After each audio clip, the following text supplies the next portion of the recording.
Hey guys, dumating na po yung Oppo A9 2020 model, replacement for battery. Yan guys,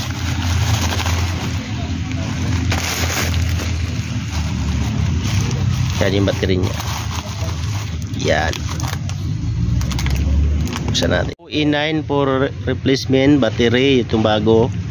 Ito yung luma, wala na to. At saka LCD, yung bago. Yan, ito yung ano niya, at saka itong kuan,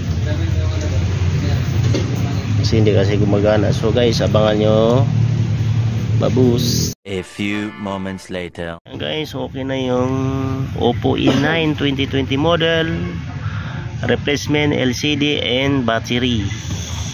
Open natin saglit. Yun. Yan. Open na. Oppo 2020 model.